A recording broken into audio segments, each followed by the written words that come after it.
Hello, welcome to Get Your Mind On. I'm Lori Stos. So you have a team you manage, and you've just noticed recently that they're stuck. They're not very motivated. They're not very excited to be doing a lot. Work is going okay, but it's just we're not to that level that feels very engaging. So you step back and say, well, what can I do? How can I reward these individuals? And what can I do to get them motivated? We talked about motivation last week, and this week we're going to talk a little bit about recognition. And what does recognition mean?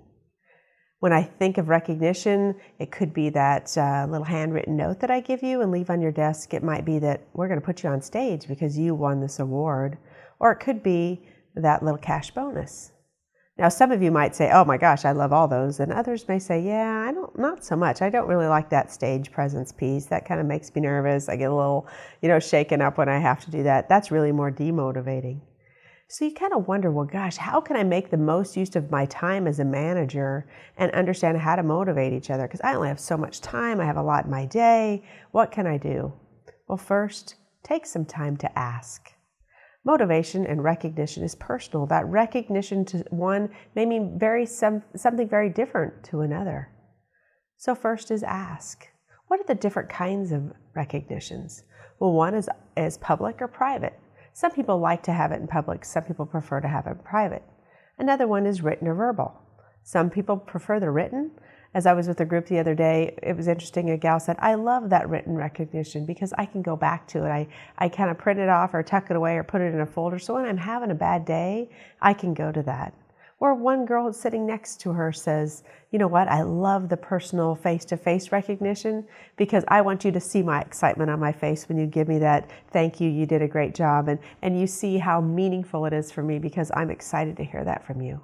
So two very similar types of recognitions, but very different responses from individuals on the same team. There's other kinds of recognition, of course. It might be giving someone ownership or responsibility of a new project. For those people who love that ownership, giving them a new project or a new challenge is motivating to them. Someone else, it might be mastery. They may not want to do tons of different types of projects, but they want something that they can own and they can be the master of it. They can be the expert of that type of thing. Other people, it's money. It might be a money motivator for some. For others, which is kind of interesting when you think about how simple this one is having a voice. Some people like to just have an opinion. When we're making a decision, if you could ask me, that'd be great. I'd love to give that opinion. So there's varying levels of recognition for our team members. And really, when you think about it, you don't know, right? We don't know until we ask. So step back first and ask individuals, how would you like to be recognized? Secondly, I want you to think about that common one that is money. And many times people think that money is a motivator, and what if I just pay them more? We find that money, as long as you're paying people fairly for the work that they're doing, money is not the motivator that drives people. In fact, there's a research study that shows that in terms of recognition, the best recognition is non-cash, tangible, and specific. So you don't need extra cash. You don't need extra money to provide that to individuals. And you may think, oh my gosh, it's just about the money thing. Money is never an issue. If you're paying people fairly, again, money is never an issue unless other needs are not being met. And when you think about those other needs, it goes back to what do they need? What types of things make them feel important? Money is only the piece usually that gets down the way when the other needs are not being met. Let's talk about some of those basic needs.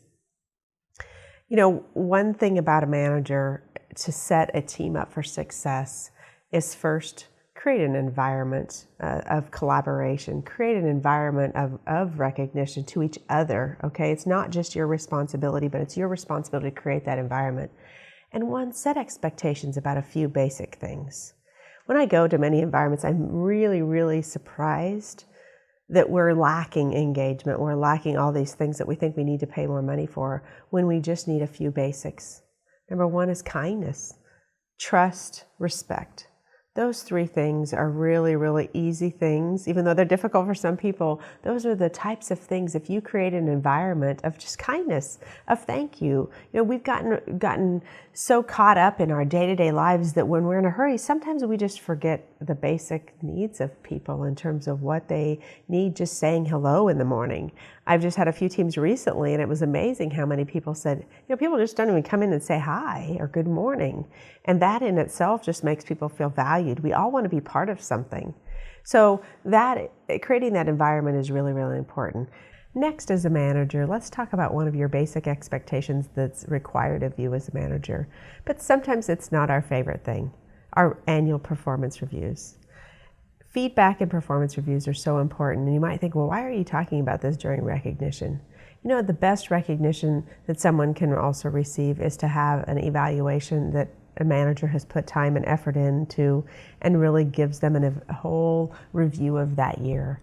If you're a great manager, you're giving feedback through the year anyway, so that end of the year performance review is really just a composite of all those things that have happened, both good and bad, any types of feedback through the year. But everybody deserves to have that. Everybody deserves to have one on file. I think about if we look back to through our life of our career, if we would take that folder and look at each performance evaluation, what that would be like, and how powerful that would be to see what people thought of us and what our performance was throughout the years. So even though sometimes that's challenging to find the time, and many times you might be doing 10 at a time, and I know it's a lot, but if you do a good job tracking throughout the year, when you do that end of the year, it shouldn't be as challenging. So just take the time and make sure you give them the performance review that they deserve.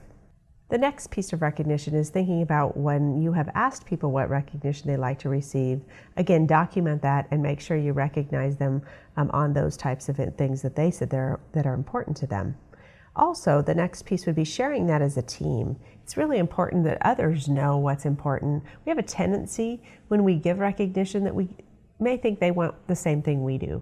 It's kind of the opposite of that golden rule, treat others like you like to be treated. That's important when it comes to, kindness and values and those types of things. But when it comes to recognition, you need to treat others the way they like to be treated, and individualize that to them. And when we share it as a team and have that as part of our team meeting, maybe even make a chart of your team members and the type of recognition and post it on the board or put it online so people can go back to that.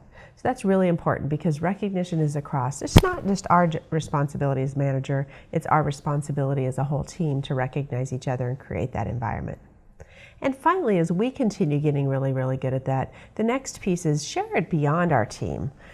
Sometimes in organizations, we are collaborating many times with other parts of the organization, other departments, is be a leader as a team and recognize others that you work with in other departments and make them feel important and recognize that as when you're doing work together and have timelines to meet, those people are very committed to you if you really reward them and help understand what motivates them and how they like to be recognized. It just really creates great teamwork, great collaboration, of course, great outcomes for the company and the client. So you might be saying, Lori, there's something that's really bothering me though that's in my mind that I'm thinking about is I have a few members of my team who they are not performers. And how am I supposed to give them recognition? They're not even doing their jobs, and how can I recognize them for the work not done? Well, that's a bigger issue, right? We need to have a conversation first with them about their roles and responsibilities and really understand if this is maybe the right fit for them. If we find it is the right fit for them after that conversation has been had, what you need to do is make sure, as we get them back on track, to set expectations very clearly on what you're looking for them to accomplish. And when they do meet those expectations, you don't have to go to the extreme of recognition, but even just helping them along the way and giving them feedback and thanking them and being kind and encouraging them along the way will help them get back on track. Obviously, if that doesn't happen, there probably is a bigger issue that needs to be resolved in terms of that role. So I don't want you to be feeling like you have to give recognition for the work not done. That's not at all the message here, but it's really about the conversations that need to probably be had on a bigger level. So when we think about our positive charge for this week, think about first for you, how do you like to be recognized? What's important to you? Secondly, when you think about your team, think about asking them and taking some time of what is important to them. Third is put together a little bit of plan about your team and what you really want to create as a manager, what type of environment, and how you're going to encourage this collaboration of recognition across the organization, especially within your team. Well, thank you for joining us today. Recognition is going to be part of our day every day. We all like a little bit of pat on the back, even though some of you sometimes say, I don't need that recognition. Deep inside, we all need a little bit of a thank you along the way and an appreciation just to show how grateful we are. When we give that gratefulness, it comes back in other ways to us. So thank you for joining us today, and remember to get your mind on.